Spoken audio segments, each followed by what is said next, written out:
Okay, good morning everyone. Have you been learning a lot? I don't hear anything. Yes. Great. So some learning has happened. It's so awesome to be here. I came yesterday from Finland, and although I had an enormous jet lag, I just couldn't help looking at the beautiful sakura flowers everywhere. But okay, we're not talking about sakura flowers today, more on learning. It will be actually two things that I will be touching. It will be about competencies, and it will be about learning. But what I would kind of like to start is that I hope this will not be a speech. Even though it will be me speaking and you listening, but in order for learning to happen, it means that I would like to ask you to now kind of free your mind and not think that, okay, what is it that she's going to say? What is it that I'm hoping her to say? What is it that I kind of wish that will add on to my thinking? But instead, kind of for a little while to pause and free your mind and really think that, okay, I'm not expecting anything, I'm just sitting here and see what's going to happen. And the other thing I would like you to do is that you actually choose now that there will be some learning. Learning is a decision. It is a lot more than that, but one thing it is a decision. I give you an example. This is me. If it doesn't look like me, it is me. I can tell you. It's me on Saturday. This picture has been taken in Helsinki, so it's not so warm there, as you can see. It's still snowing, and I could be skiing. When I was a child, I was taught how to ski, which nearly every Finnish children are, but I couldn't learn. I don't know why, but I didn't know how to ski.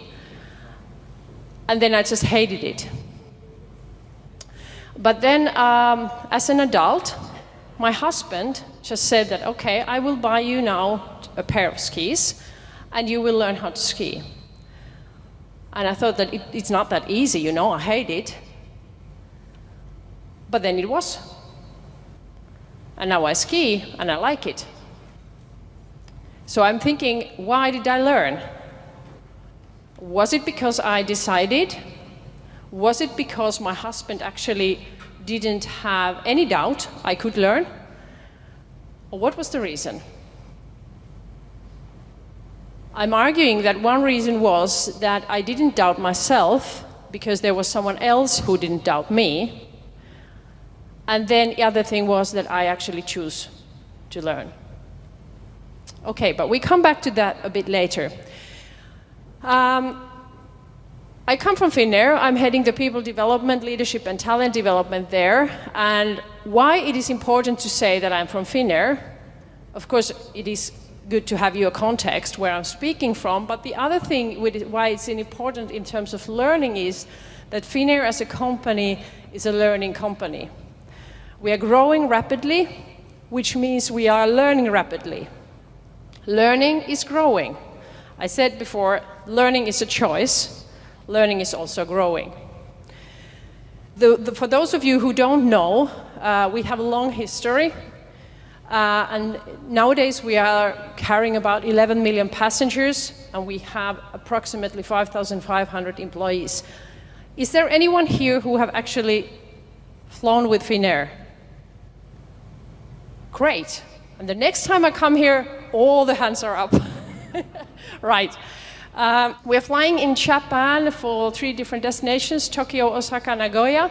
And altogether in Asia, we have now 19 destinations. So a lot of those, of course, in China.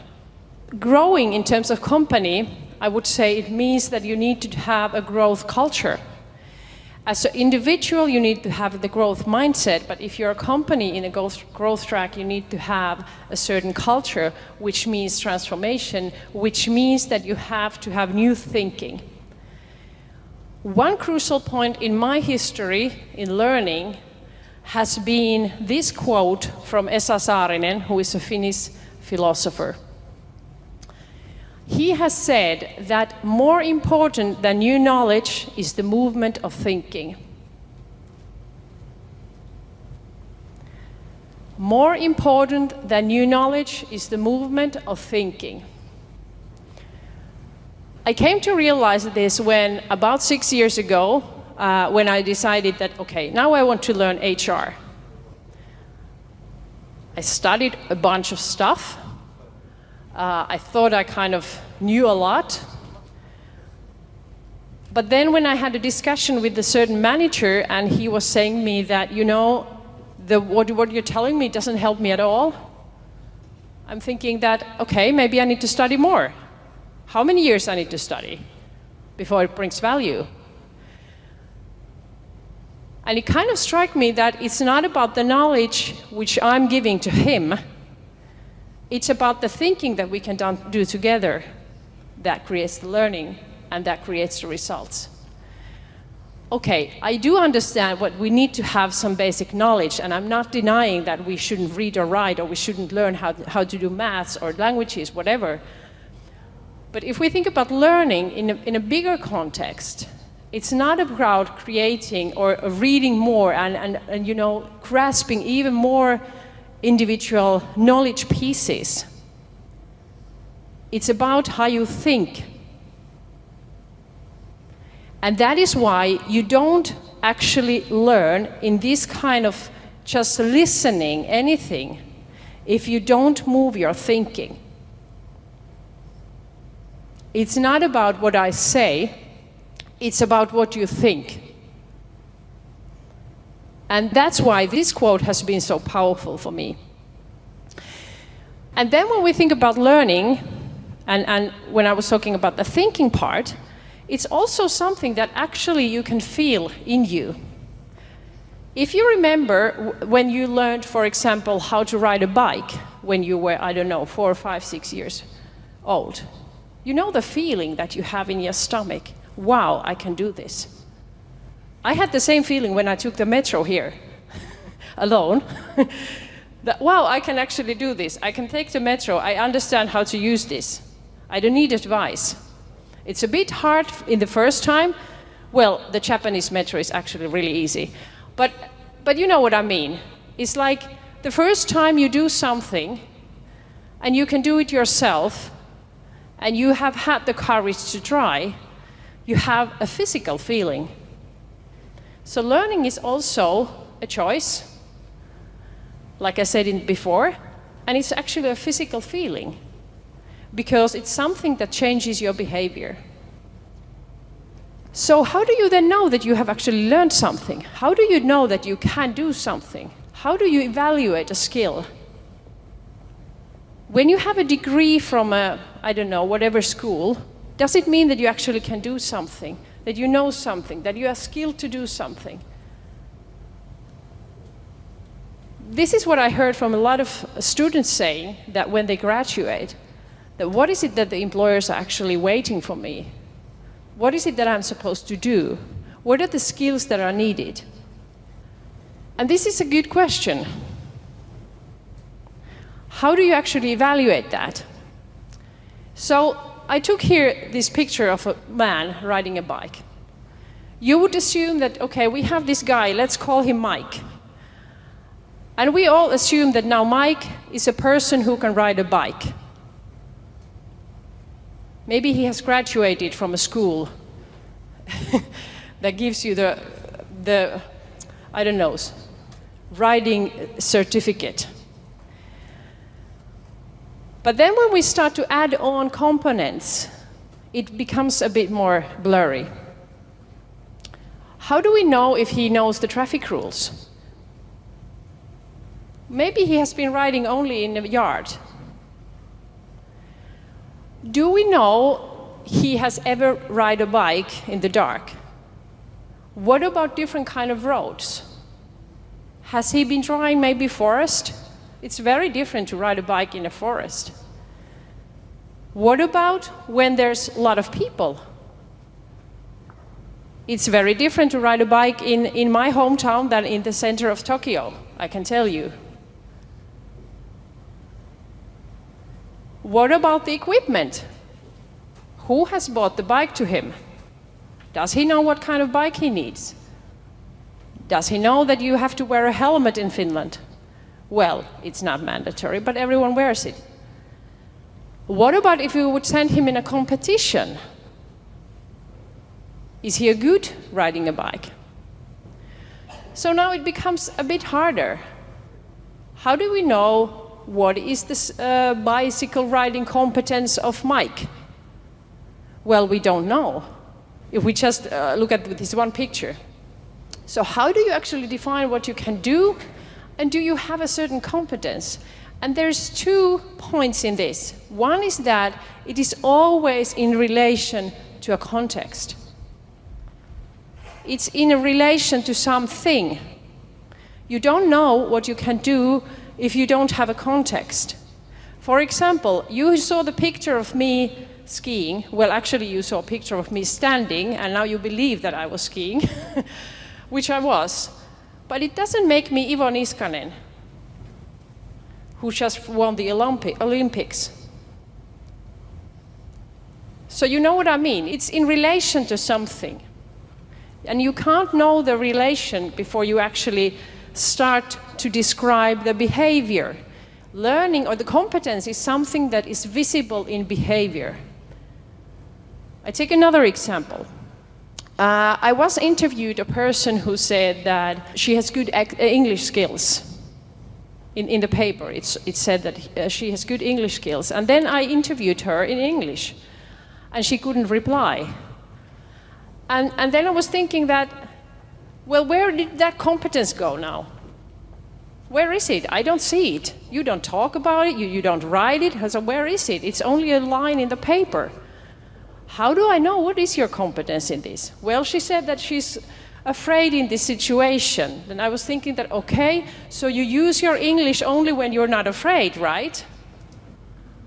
So it's a kind of a hard situation we have here. That you use this skill only sometimes. And why I have this example is that when we talk about learning, I think it's really essential to understand that in order to understand that if you have learned something, it is visible in your behavior. So I was starting with the thing that we have to move your thinking. And because the thinking also moves your behavior. You can also think the other way around.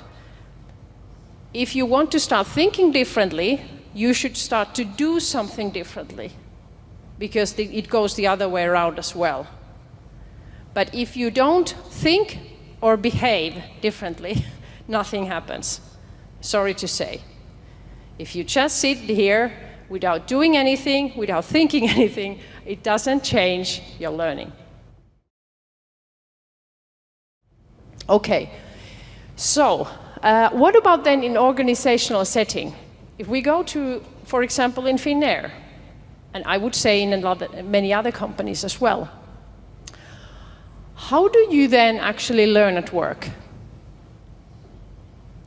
You come to work and you already have all the certificates and you know your skills and etc. You are more or less, maybe you know what you know, or then you just have, you know, that I have had this course, and you're still looking for what is it that you actually can do and what are your skills. But there are actually many things that you can do at work that will actually improve your skills to learn, which then means that you will come even better in whatever you do.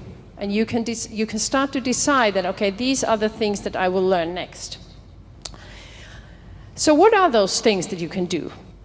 I have written here, I don't know if these are meta skills, but I will call them that way, because no one is saying that I couldn't. So this is what I will do. I think that these are the meta skills that will actually help you to learn at work, and which will also most likely be helpful already at school. But only, of course, if you let yourself learn.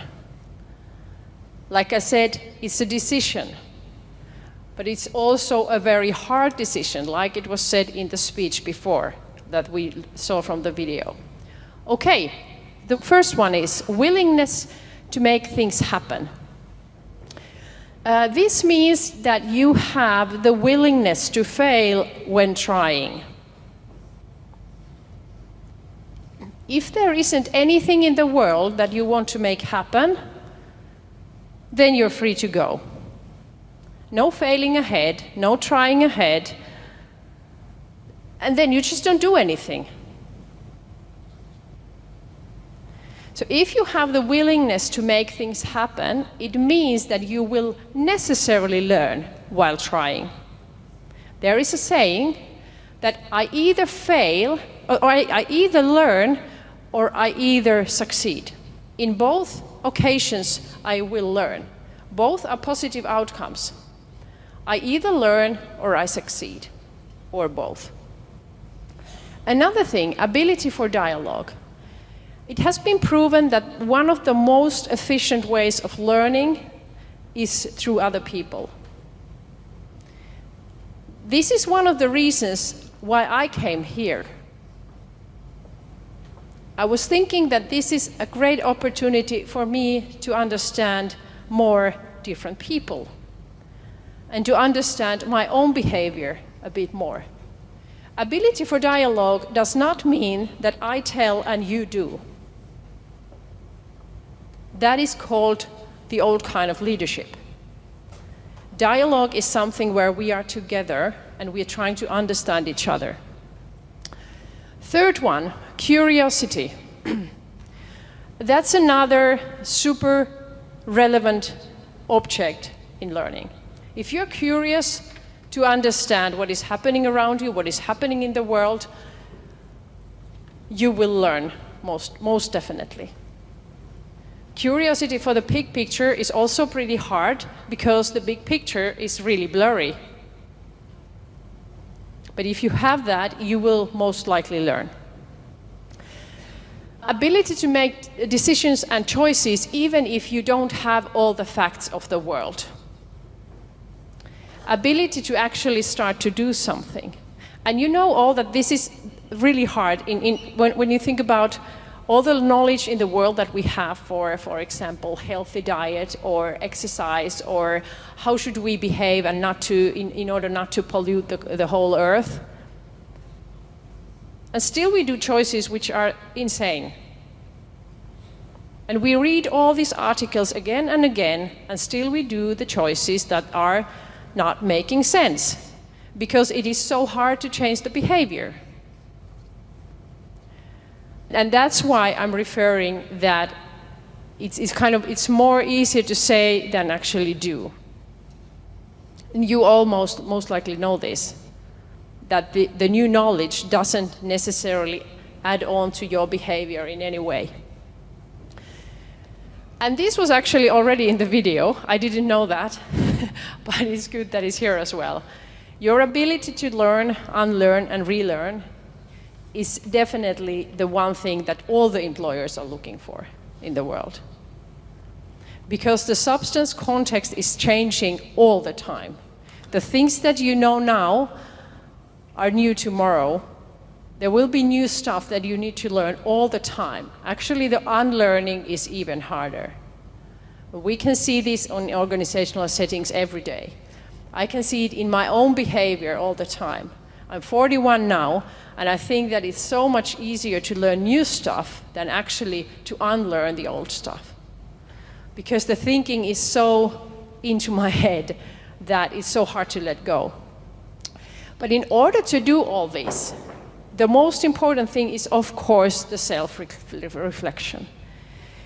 If you can't look at your own behavior from outside, if you don't want to look at it, and if you just don't look at it, it's impossible to do any of these. It's just impossible. That if you are not able to see that, okay, what am I actually doing in this world? What am I doing in this organization? What am I doing in this school? Why am I doing the stuff that I do? Why am I behaving this way? Why am I thinking this way? If you don't have this self-reflection, and if you're not being honest in this, learning will never happen.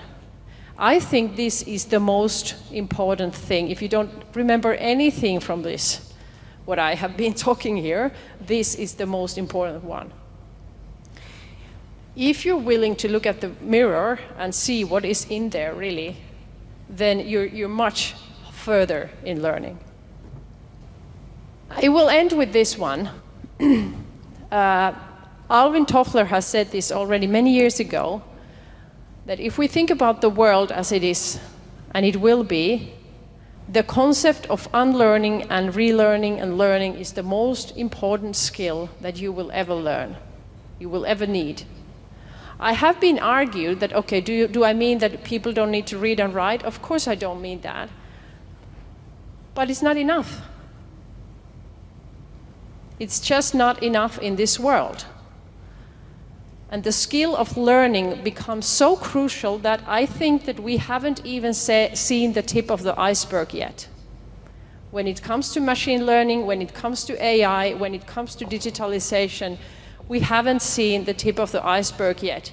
We think we have it, but we don't. In 5 to 10 years, it will just overwhelm over us, over the education industry, over the organizations, over individuals, over societies, over all of us. So what I would like you to do is that you will actually, after this session today, you will actually do something that you were thinking of not doing, and you will try something that is uncomfortable for you, and that will kind of push you into thinking differently. And so you will start your learning journey as it has never been before. Thank you.